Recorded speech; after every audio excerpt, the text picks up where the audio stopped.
Tapi orang Arab itu mereka perhatian dengan nasab.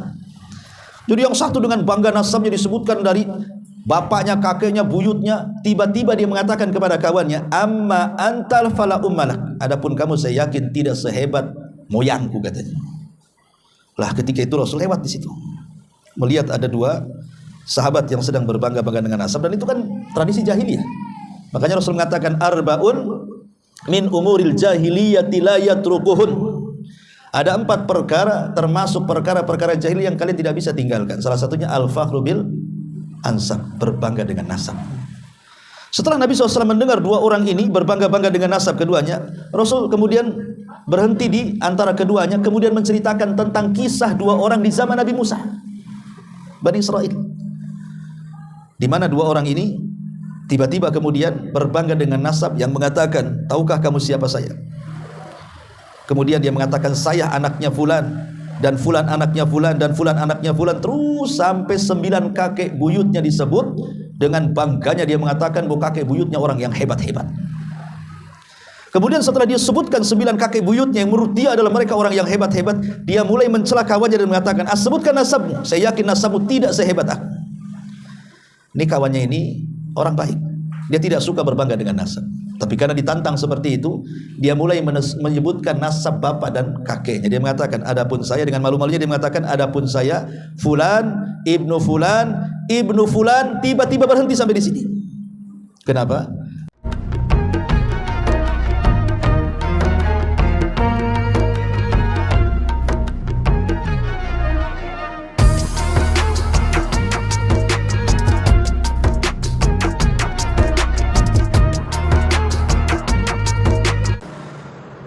Bismillahirrahmanirrahim.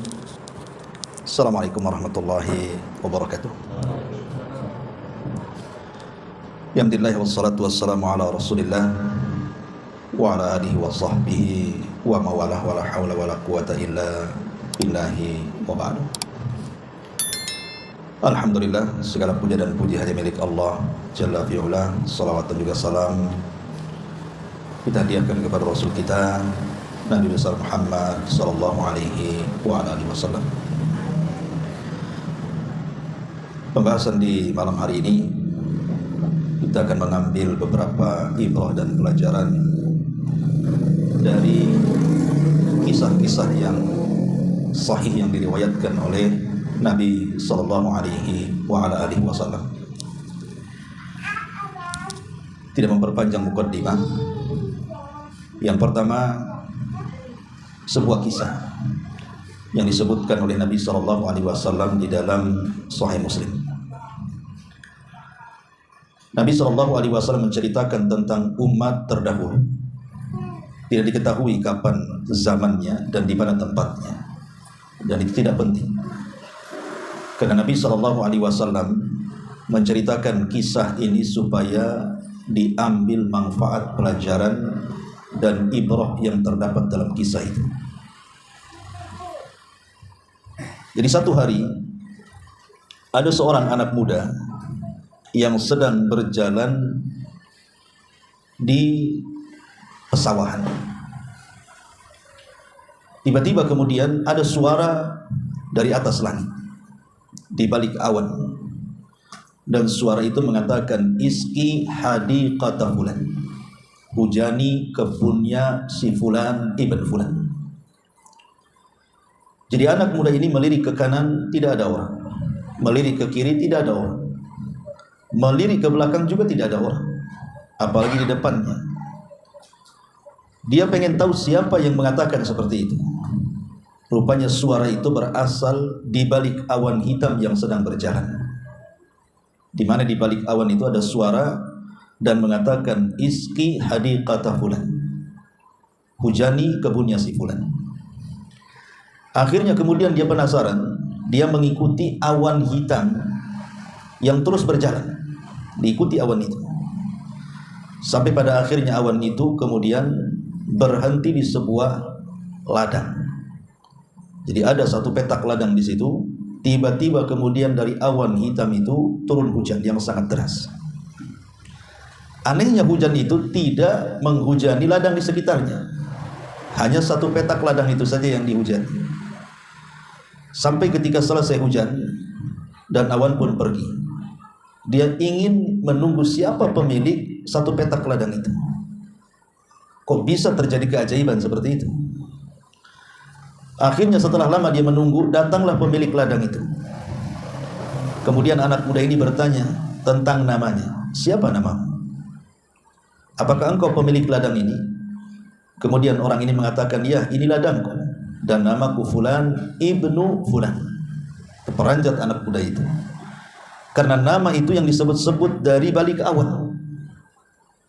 Akhirnya kemudian anak muda ini penasaran dan menceritakan kejadian yang dia alami. Kemudian dia mengatakan kepada pemilik ladang, apa yang kau lakukan dengan ladangmu ini? Akhirnya kemudian pemilik ladang mengatakan, sesungguhnya aku menanam tanaman di sini sampai menghasilkan. Kemudian hasilku kubagi menjadi 3. Sepertiga aku sedekahkan, sepertiga aku berikan makan untuk keluarga, dan sepertiga aku balikkan ke ladang sebagai bibit baru tanaman. Dari situ anak muda baru paham bahwa Allah Subhanahu wa ta'ala memberikan karamah kepada pemilik ladang itu karena orang itu orang soleh yang suka bersedekah. Makanya Allah Subhanahu wa ta'ala membuat karamah, dan karamah itu sebuah keanehan yang tidak biasa manusia mendapatkannya dari Allah kecuali mereka adalah wali-walinya. Karena keanehan di dunia ini kan macam-macam. Ada mukjizat yang diberikan Allah kepada para nabi, ada sihir yang selalu dipelajari oleh dukun-dukun paranormal, bomo dan yang semacamnya. Ada juga karamah yang diberikan kepada para wali-wali Allah Subhanahu wa ta'ala. Ada juga ma'unah yang diberikan kepada orang-orang biasa, orang-orang soleh dalam kondisi tertentu. Allah berikan ma'unah pertolongan kepadanya. Tapi ada juga ihana untuk merendahkan orang. Dari sini riwayat ini atau kisah ini sebagai dalil tentang adanya karamah bagi wali-wali Allah Subhanahu wa ta'ala. Tapi pelajarannya dari kisah ini, pemilik ladang ini, kalau kita perhatikan, semua kekayaan yang ditanam di ladang itu sebenarnya semua disedekahkan oleh dia. Pertama, sepertiga memang disedekahkan untuk fuqara wal masakin. Yang kedua, sepertiganya diberikan kepada keluarga, dan memberikan makan kepada keluarga bagian daripada sedekah juga. Bahkan seafdal-afdalnya sedekah. Tidak ada sedekah yang paling afdal kecuali memberi makan dan minum keluarga. Adapun yang sepertiganya ditanamkan ke ladangnya, itu juga supaya dia menjaga sedekahnya. Sebab kalau tidak ditanamkan ke ladangnya, dia bersedekah dengan apa? Jadi intinya seolah-olah dia menyedekahkan semuanya. Tidak tersisa untuk dirinya, dia hanya berikan kepada Allah Subhanahu wa ta'ala. Makanya Allah Subhanahu wa ta'ala ganti sedekahnya dengan diberikan karamah tadi. Dan itu menunjukkan bahwa harta yang disedekahkan itu tidak mungkin berkurang, pasti bertambah dan bertambah. Sebagaimana sabda Nabi SAW, "Ma naqasa min mali sadaqah." Tidak mungkin berkurang harta yang disedekahkan, bal yazdad, bal yazdad, bal yazdad, bahkan bertambah, bertambah dan bertambah. Ini kisah yang pertama tentang keutamaan sedekah. Dan harus yakin bahwa apapun yang kita infakkan dari harta kita, maka Allah Subhanahu wa ta'ala pasti akan menggantinya. Wa ma anfaqtum min shadaqatin fa huwa yukhlif. Apapun yang kau infakkan dari sedekah itu pasti Allah akan menggantinya. Ma'asyiral muslimin wal muslimat rahimani wa rahimakumullah. Ini kisah yang pertama. Kisah yang kedua juga kisah yang sahih yang diriwayatkan Nabi sallallahu alaihi wasallam. Kisah ini masih berbicara tentang umat terdahulu. Jadi di zaman dulu, kata Nabi SAW, ada 2 orang yang transaksi jual beli ladang. Jadi ada 2 orang bertransaksi jual beli ladang kebun. Setelah kemudian terjadi transaksi dengan harga sekian dan sekian, akhirnya pembeli pun deal dengan harga itu, kemudian masing-masing melakukan akad. Maka terjuallah kebun itu kepada salah satu dari keduanya, dan salah satu dari keduanya mendapatkan uang dari hasil penjualannya. Setelah kemudian ladang itu dikuasai oleh salah satu dari keduanya, maka mulailah ladang itu digarap, dicampuri. Tiba-tiba satu hari ketika dia sedang menggarap ladangnya, tercangkulah satu kotak harta karun. Jadi ketika dia menggali, kok ada semacam kotak dari besi. Kemudian digali, rupanya isinya adalah harta yang banyak. Emas, perak, macam-macam ada di dalam kotak itu. Dan kalau seandainya kotak itu dijual, harta sebanyak itu cukup untuk hidup dia dan keturunannya. Bisa merubah kehidupannya dalam sekejap, bisa menjadi kaya. Subhanallah, ya. Jadi dia membeli kebun. Setelah kemudian digarap, menemukan kotak, rupanya isinya harta karun yang luar biasa, yang kalau dia mau, dia jual itu harta karun, bisa merubah kehidupan yang tadinya miskin jadi kaya raya. Tetapi dia tidak mau menguasainya. Dia teringat kepada pemilik kebun. Kemudian dia mendatangi pemilik kebun yang menjual kebunnya kepada dia, dan dia menyerahkan harta sebanyak itu kepada pemilik kebun yang pertama. Kemudian dia mengatakan, aku hanya membeli kebun. Adapun harta ini tidak ada dalam transaksi itu, maka aku kembalikan kepadamu. Tiba-tiba pemilik kebun mengatakan, tidak, aku sudah menjual kebunku kepadamu, maka ambillah harta itu karena itu milikmu. Subhanallah. Yang satu orangnya soleh, yang satu orangnya amanah. Yang membeli kebun itu orangnya amanah. Ini bukan hak dia, saya hanya beli kebun. Kenapa pula ada harta karunnya? Maka saking amanahnya, dia datang kepada orang yang punya kebun dan hendak mengembalikan harta karun karena dia hanya membeli kebun. Tetapi orang pemilik kebun juga orang saleh. Dia mengatakan, tidak, saya sudah jual kebunku kepadamu, ambil semua isinya. Akhirnya saling dorong-dorongan. Ambillah. Kata satunya, tidak, kau yang ambil. Akhirnya perkara ini menjadi besar, kemudian sampai ke mahkamah pengadilan. Subhanallah, ya. Rebutan supaya memiliki harta sampai ke pengadilan. Ketika sampai di pengadilan, hakim bingung karena belum ada kasus seperti ini. Kok bisa orang dorong-dorongan untuk memiliki harta? Kenapa tidak dimiliki sendiri? Biasa orang kalau datang ke pengadilan itu justru rebutan harta, kan? Rebutan waris ke pengadilan. Ini tidak, serah-serahkan harta. Jadi hakim ini bingung, tapi hakim ini cerdas dan bijak. Kemudian kata hakim kepada pemilik kebun ini, apakah engkau punya anak? Dia mengatakan, ya, anakku laki-laki. Kemudian hakim bertanya kepada yang membeli kebun, apakah kau juga punya anak? Dia mengatakan, ya, anakku perempuan. Kalau begitu nikahkanlah harta, nikahkanlah anak kalian berdua, dan serahkan harta itu sebagai warisan untuk anak kalian berdua, supaya tidak dikuasai orang, kan gitu. Lihat bagaimana kisah ini menginspirasi kita, ikhwatu fiddin, muliakan Allah Subhanahu wa taala, tentang pentingnya menjaga amanah itu. Saya yakin kalau seandainya antum di posisi yang membeli kebun, kemudian mendapatkan harta karun, kasih tahu enggak? Enggak mungkin dikasih tahu, kan gitu kan. Wah, ini kayak mendadak saya jadi miliarder ini, kan gitu. Karena amanah di zaman sekarang ini sudah hilang. Itulah yang menjadikan Nabi SAW mengatakan bahwa di akhir zaman ini mendekati kiamat, ketika amanah itu tercabut di dada-dada kaum muslimin. Orang sudah tidak amanah lagi. Jangan cerita dapat harta karun, dapat dompet di jalan saja langsung disembunyikan. Kalaupun dikembalikan dompetnya ke jalan itu sudah kosong itu. Isinya sudah dikuras dia. Kita ini amanah kecil saja tidak bisa menjaganya. Amanah kecil saja tidak bisa menjaganya. Nemu uang 100.000 saja langsung ditilap dia, kan itu. Jadi betul-betul amanah ini sudah hilang di umat ini. Tapi lihat bagaimana pelajaran besar. Orang ini mempraktekkan amanah. Itu bukan harta dia. Dan yang satunya juga mempraktekkan kesolehannya. Dia tidak mau memiliki yang bukan haknya karena kebunnya sudah dijual sama orang. Inilah yang kemudian di zaman sekarang kalau dititipi amanah itu selalu tidak amanah.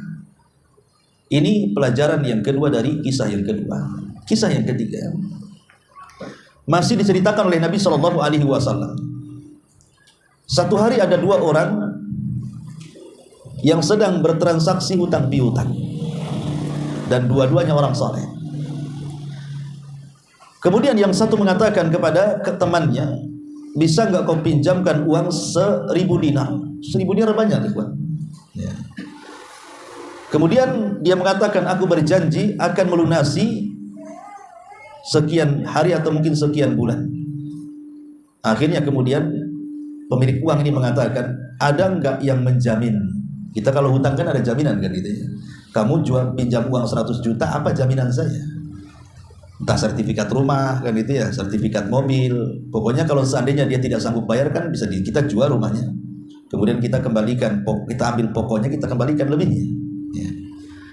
Tapi dia tidak punya penjamin dan tidak punya barang untuk dijaminkan. Dia hanya mengatakan penjaminku Allah Subhanahu wa taala. Akhirnya kemudian yang punya uang mengatakan, aku percaya. Kemudian diserahkanlah uang yang begitu banyak, 1000 dinar itu. Kemudian tanpa dicatat lagi, bayangkan. Tanpa dicatat, tidak ada saksi. Dan ini kan membahayakan dan riskan kan gitu ya. Kalau menghutangi seseorang, tidak ada saksi, tidak ada catatan, tidak ada jaminan, bisa saja dibawa kabur kan. Tapi saking percayanya, akhirnya dikasihkanlah uang yang 1000 dinar itu. Akhirnya kemudian ketika sudah waktu pengembalian itu sampai, maka dia pun sebagai bukti amanah ingin mengembalikan, dia pun mendatangi orang yang sudah meminjamkan uangnya sebagai bentuk al-wafa. Wafa itu artinya ingin membalas kebaikannya. Dia lebihkan apa? Pembayarannya. Masalahnya begini, rumah yang berhutang dengan rumah yang menghutangi itu terpisah dengan sungai. Dengan sungai yang sangat lebar sekali, dan tidak bisa untuk menyeberang kecuali dengan perahu. Maka hari itu dia pun segera menyiapkan uangnya, kemudian dia pun berjalan sampai di tepian sungai itu. Qadar Allah, biasanya selalu ada perahu. Biasanya selalu ada perahu gitu kan. Allah takdirkan hari itu tidak ada perahu. Sementara dia sudah takut kepada Allah Subhanahu wa taala, sudah cemas. Karena hari itu adalah hari pengembalian masalahnya. Lah sementara pemilik uang juga sudah menunggu di seberang sungai, sedang menunggu gitu kan, sama-sama cemas gitu ya. Yang akan memberikan uang sebagai pengembalian juga cemas karena takut kepada Allah. Hari itu adalah hari pembayaran. Bagaimana kalau seandainya tidak ada kapal, berarti dia tidak amanah. Sementara pemilik uang juga cemas, apakah akan dibayar atau tidak. Dia menunggu saja di tepi sungai. Jadi sama-sama menunggu tuh di situ. Akhirnya kemudian setelah ditunggu lama, kok juga tidak ada kapal. Sementara waktu sudah berjalan. Akhirnya kemudian dengan rasa takut kepada Allah Subhanahu wa taala, dia pun kemudian berinisiatif mengambil sepotong kayu. Kemudian sepotong kayu itu dibelah, kemudian diselipkanlah di sepotong kayu uang 1000 dinar itu. Kemudian dia mencatat surat bahwa ini sebagai bukti pembayaran, karena hari ini adalah hari terakhir jatuh tempo pembayaran. Kemudian diselipkan uang dan surat dalam kayu itu, kemudian dilempar ke sungai. Lah orang pemilik uang ini yang menunggu-nunggu uangnya, dia pun sudah putus asa, kok sudah jam segini kok belum datang-datang orang itu. Akhirnya dia mengatakan, oh boleh jadi mungkin tidak hari ini, mungkin besok. Tapi karena dia pulang tidak mau tangan kosong, dia pun mencari kayu bakar. Tiba-tiba dia melihat ada kayu di sungai, maka dia lantas kemudian mengambil kayu itu. Karena kayu itu bagus untuk kayu bakar, dibawalah pulang ke rumahnya. Sampai di rumahnya, maka dia membelah kayu itu. Maka kagetlah bukan kepalang, bagaimana dalam kayu itu ada uang 1000 dinar dan ada surat di situ. Rupanya dia paham bahwa saudaranya yang telah meminjam uang sudah membayar. Lah orang yang mengembalikan uang itu tidak tahu kalau uangnya sudah sampai. Maka dia pun menyediakan uang lagi 1000 dinar untuk dibayarkan. Tapi ketika kemudian ketemu dengan orang itu, dia mengatakan, tidak usah kau bayar, karena uang yang 1000 dinar sudah aku dapatkan dari kamu lewat kayu yang kau hanyutkan. Subhanallah kan. Kisah ini luar biasa. Sebenarnya orang yang punya uang ini bisa saja mengelak kan. Dia berbohong kan, karena kan kayu itu dihanyutkan. Bisa saja entah kayu itu entah berantah kemana kan gitu. Bisa saja kemudian dia minta lagi 1000, akhirnya dapat 2000. Tapi saking amanahnya, dia mengatakan tidak usah, aku kembalikan uang yang 1000 ini, karena hutangmu sudah lunas. Lihat bagaimana Allah Subhanahu wa taala betul-betul membuat keajaiban kepada orang-orang yang senantiasa amanah. Bagaimana Allah Subhanahu wa taala bisa melindungi uang yang dihanyutkan lewat kayu itu, coba. Kalau bukan ini sebuah karamah. Ini sebuah keajaiban yang Allah Subhanahu wa taala berikan kepada orang-orang yang amanah. Makanya orang-orang yang amanah itu dalam kehidupannya pasti banyak keajaiban. Ikhwatu fiddin, muliakan Allah Azza wa Jalla. Pasti akan banyak keajaiban. Allah Subhanahu wa taala akan berikan rezeki dari arah yang tidak disangka-sangka. Tapi di zaman sekarang justru menganggap bahwa bertambahnya dunia itu ketika dia curang. Dia pikir kalau curang itu makin banyak uangnya kan itu. Seperti pedagang ketika dia mengganjal timbangan, mengurang-urang takaran, mengurang-urang meteran, dia pikir dengan seperti itu dia meraup keuntungan yang banyak. Salah, justru dengan seperti itu dia merugikan kehidupannya, karena walaupun boleh jadi secara uang dia bertambah tapi barokahnya tidak ada. Karena itu bukan hak dia. Dia sudah mencuri hak orang lain. Nah, ini diantara kisah yang luar biasa. Kemudian yang keempat, ya. Masih dari Nabi SAW, beliau mengisahkan kisah tentang seorang nenek di zaman Bani Israel. Ketika Nabi SAW pulang dari Tabuk, pulang dari peperangan Tabuk, kalau tidak salah, ya, perang Khaybar, peperangan dari Khaybar, atau mungkin ya peperangan lah pokoknya, tidak disebutkan perang apa. Nabi SAW pulang ke Madinah dan memenangkan peperangan itu dengan izin Allah Subhanahu wa taala. Tiba-tiba di tengah jalan dia kehabisan bekal. Dia dan beberapa para sahabat yang dibawanya kehabisan bekal. Tidak ada yang dimakan, tidak ada yang diminum. Sehingga kelaparan. Akhirnya kemudian di tengah perjalanan adalah satu rumah, yang rumah itu milik seorang nenek dari kalangan Yahudi di perbatasan Madinah. Maka Nabi SAW pun singgah di rumah itu karena kehabisan bekal. Maka bertamulah ke rumah nenek itu, kemudian meminta sedikit makanan dan minuman untuk dimakan dan minum dia dan para sahabatnya. Maka nenek itu baik. Akhirnya memberikan makan, minum dan perbekalan makan dan minum selama perjalanan menuju kota Madinah. Kita tahu bahwa akhlak Nabi SAW itu wafa. Kalau ada orang yang berbuat baik kepada dia, maka dia akan berbuat baik lebih baik lagi, berlipat-lipat. Itu namanya akhlak wafa. Kalau antum berbuat baik kepada saya akan berbuat baik berlipat-lipat kepada anda. Itulah akhlaknya Nabi. Jadi Nabi SAW mengatakan kepada sang nenek Yahudi ini, karena engkau sudah berbuat baik kepada aku, kata Rasul, mintalah sesuatu, nanti kalau aku sampai di kota Madinah, aku akan hantar permintaanmu kepadamu. Maka nenek Yahudi ini mengatakan, baik, saya ingin seekor anjing, supaya bisa menjaga kambing-kambingku. Dia minta kalban yahrusu ghanami, jadi anjing yang bisa merawat kambing-kambingku.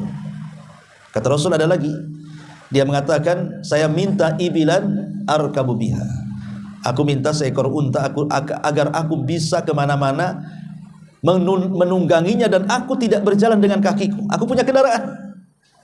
Dia pertama minta anjing, kemudian ya maksudnya anjing untuk merawat boleh, kalau anjing untuk merawat kambing-kambing atau untuk menjaga. Yang tidak boleh itu merawat anjing untuk kesenangan seperti kita merawat kucing.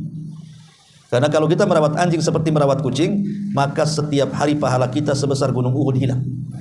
Ya. Ketika Nabi SAW, apalagi dia mengatakan dia ingin seorang budak supaya bisa membantuku di sini. Kemudian kata Nabi SAW, apalagi disebutkan lagi, subhanallah, tidak berhenti dia meminta. Padahal kebaikannya sedikit kan, kebaikannya ngasih makan. Tetapi dia minta dibalas dengan sesuatu yang sangat banyak. Rasul tahu ini wanita ini mata diuten masa kitanya. Wanita ini suka harta ini. Masa kebaikan seperti itu saja balasannya harus macam-macam kan itu ya. Jadi Nabi SAW coba mengingatkan wanita ini, wanita yang mata duitan ini. Apa semua wanita kayak gitu ya? Jangan-jangan istri antum juga itu mata duitan, mata hijau. Jadi akhirnya kemudian Nabi ingin menasihati wanita itu. Bukan Nabi tidak akan memberi, pasti Nabi akan beri. Nabi itu kalau memiliki sesuatu pantang kalau diminta tidak dikasih. Jadi Nabi mengatakan, wahai nenek, saya akan ceritakan kepadamu satu nenek dari zaman Bani Israel. Karena ini kan wanita Yahudi, tentu turunan Bani Israel. Rasul menceritakan tentang kisah nenek moyangnya wanita yang tua ini. Dulu juga ada nenek di zaman Bani Israel, kata Rasul. Sahabat yang hadir di situ penasaran. Bagaimana? Apa kisahnya wahai Rasul tentang nenek Bani Israel itu? Maka Rasul mengatakan, dahulu Nabi Musa alaihi salatu wasallam ketika membawa Bani Israel dari Mesir menuju tanah perjanjian di Palestina. Kemudian Fir'aun pun ditenggelamkan di Laut Merah dan Musa pun diselamatkan bersama Bani Israel dan terus bergerak menuju tanah perjanjian. Tiba-tiba Musa dan Bani Israel tersesat karena tidak tahu jalan. Zaman dulu kan belum ada Google Map. Gimana kita kan? Sekarang enak aja ada Google Map ya. Kadang-kadang Google Map punya nyesatkan juga, tapi biasanya titiknya pas lah. Makanya kalau antum COD makanan, nanti biasanya ada WA sesuai titik bang, karena titiknya pas kan gitu ya. Jadi Nabi Musa nyasar nih, nggak tahu jalan nih. Jadi dibuat linglung, nggak tahu jalan ke tanah perjanjian itu kemana. Akhirnya orang-orang dekatnya Nabi Musa, murid-murid pilihan Nabi Musa, ulama-ulamanya, orang-orang cerdik cerdasnya berpikir. Kemudian mereka teringat dengan wasiat Nabi Yusuf, bahwa Nabi Yusuf ketika sebelum meninggal berwasiat agar jasadnya tidak dikubur di Mesir dan dikubur di Palestina. Jadi mereka menyampaikan kepada Nabi Musa, ya, bahwa tersesatnya kita itu karena ada satu wasiat Nabi Yusuf, kakek buyutnya, yang belum terlaksana. Kata Nabi Musa apa? Memindahkan jasadnya dari Mesir ke Palestina. Dari situ kemudian Nabi Musa pun berusaha mencari kuburannya Nabi Yusuf di mana. Lah ketika itu kebetulan tidak ada yang tahu letak kuburan secara persis dan pasti kecuali seorang nenek tua Bani Israel. Dia tahu di mana letak kuburan itu. Akhirnya Nabi Musa berdialog dengan nenek itu, "Nek, tunjukkan kepada kami di mana kuburan Yusuf." Kata nenek itu, "Oh, enggak bisa. Masa gratis gitu saja," katanya. "Ya harus ada bayarannya." Bahasa Jawanya wani piro. Ya. Jadi akhirnya kemudian Nabi Musa alaihi salatu wasallam mengatakan, "Apa imbalan wahai nenek kalau seandainya kau menunjukkan kuburan itu?" Maka nenek itu mengatakan, "Tidak banyak-banyak imbalanku. Saya hanya ingin menemanimu wahai Musa di sorga." Kaget Nabi Musa. Ya, hanya nunjukkan kuburan saja pengen masuk sorga, menjadi temannya lagi di sorga. Nabi Musa tidak punya kuasa seperti itu. Akhirnya kemudian Musa pun terdiam bengong, kok permintaannya aneh. Dikira mau minta dunia, tidak, dia minta akhirat. Maka Jibril pun diutus oleh Allah Subhanahu wa taala kemudian memberitahu bahwa Allah sudah mengizinkannya. Akhirnya kemudian Musa mengatakan, "Baik, aku akan masuk surga dan akan menjadi temanku di surga, tapi tunjukkan di mana kuburannya." Setelah ketemu kuburannya digali dan betul itu jasadnya Nabi Yusuf, karena bagaimanapun jasad para nabi itu tidak mungkin dimakan tanah. Ya, kalau seandainya kita gali kuburan Rasul hari ini, maka jasadnya tidak akan berubah. Dan itu semua para nabi seperti itu. Ingat Nabi Sulaiman ketika sudah meninggal di singgasananya bertahun-tahun, jasadnya seperti itu saja sehingga jin menyangka Sulaiman belum mati. Ya, karena tidak ada bau yang menyengat dari jasadnya. Itulah Allah menjaga jasad para nabi. Setelah kemudian jasadnya dibawa, maka Allah Subhanahu wa taala akhirnya tidak lagi menyesatkan perjalanannya. Dan mereka pun tahu jalan kemana arah menuju tanah perjanjian itu. Lah setelah Nabi SAW menceritakan kepada nenek Yahudi itu, terdiam nenek Yahudi itu. Apa pelajarannya di sini? Seolah-olah Rasul mengatakan, "Nek, kau ini sudah tua, ngapain pula minta-minta dunia? Lihat nih ada nenek Bani Israel. Dia tidak ingin dunia, dia hanya ingin sorga saja. Harusnya kamu seperti dia," gitu maksudnya. Artinya orang kalau sudah tua itu sudahlah, jangan cerita dunia. Kalau sudah tua itu apalagi sudah mendekati ajalnya, pikirkan dia tentang akhiratnya. Kenapa sih mikir dunia saja? Dan itu yang banyak di masyarakat. Coba lihat orang-orang yang Allah bentangkan kekayaan itu, yang dari kecil dari jadi pengusaha sampai dia tua juga tetap jadi pengusaha dan berkembang uangnya dan juga dunianya. Terkadang sudah tua, harta sudah banyak, yang kalau dimakan anak cucunya cukup bagi mereka, mereka masih kurang puas kan. Ada orang yang sudah 60-70 tahun itu masih saja pengen mengembangkan kekayaannya. Yang harusnya orang seperti ini, kata Imam Ibnu Hazm, orang kalau sudah tua itu hendaknya banyak duduk di masjid, berzikir kepada Allah Subhanahu wa taala, menanti kematian dalam ibadah kepadanya. Bukan semakin tua semakin melebarkan sayap dunianya sehingga tidak tahu di mana kematiannya. Apakah dia husnul khatimah atau sul khatimah? Jadi Nabi SAW memberikan pelajaran kepada kita, kepada nenek Yahudi itu dengan menceritakan nenek kisah jawaban Bani Israel. Harusnya seperti kamu itu loh. Harus mikir akhirat seperti nenek itu ingin mikir surga. Kok kamu mikir ini mikir itu, dunia aja. Itu menunjukkan bahwa itulah orang Yahudi. Orang Yahudi itu mereka lebih rakus kepada dunia dibandingkan akhiratnya. Ma'asyiral muslimin yang muslimat yang dimuliakan Allah Subhanahu wa taala. Ya. Kemudian kisah yang terakhir yang dikisahkan Nabi sallallahu alaihi wasallam. Ma'asyiral muslimin yang dimuliakan Allah Subhanahu wa taala. Satu hari Nabi sallallahu alaihi wasallam bercerita tentang kisah di zaman Nabi Musa. Karena ketika itu Rasul lewat, ada dua sahabat yang sedang bertengkar.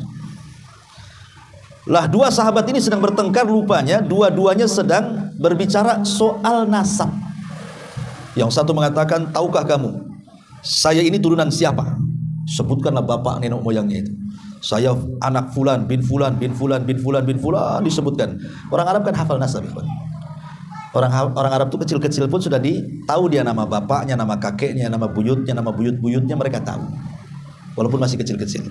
Kalau kita ini jangan cerita kakek buyut keempat kelima, kakek buyut kedua saja bingung kita ini. Siapa yang nama kakek saya ini? Yang lebih parah lagi, bapaknya dia hafal namanya, kakeknya pula tak hafal, lupa dia. Ya, karena kita tidak berbangga dengan nasab kan gitu ya.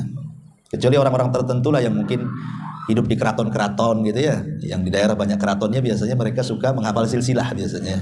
Tapi kita ini orang awam, ya udahlah, yang penting bisa makan ya. Soal kakek buyut itu terserah lah kan gitu. Tapi orang Arab itu mereka perhatian dengan nasab. Jadi yang satu dengan bangga nasabnya disebutkan dari bapaknya, kakeknya, buyutnya. Tiba-tiba dia mengatakan kepada kawannya, amma antal fala ummalak. Adapun kamu saya yakin tidak sehebat moyangku, katanya. Lah ketika itu Rasul lewat di situ, melihat ada dua sahabat yang sedang berbangga-bangga dengan nasab, dan itu kan tradisi jahiliyah. Makanya Rasul mengatakan arbaun min umuril jahiliyati la yatrukuhun. Ada 4 perkara termasuk perkara-perkara jahiliyah yang kalian tidak bisa tinggalkan. Salah satunya al-fakhru bil ansab, berbangga dengan nasab. Setelah Nabi SAW mendengar dua orang ini berbangga-bangga dengan nasab keduanya, Rasul kemudian berhenti di antara keduanya, kemudian menceritakan tentang kisah dua orang di zaman Nabi Musa, Bani Israel, di mana dua orang ini tiba-tiba kemudian berbangga dengan nasab yang mengatakan, tahukah kamu siapa saya? Kemudian dia mengatakan, saya anaknya fulan, dan fulan anaknya fulan, dan fulan anaknya fulan, terus sampai 9 kakek buyutnya disebut.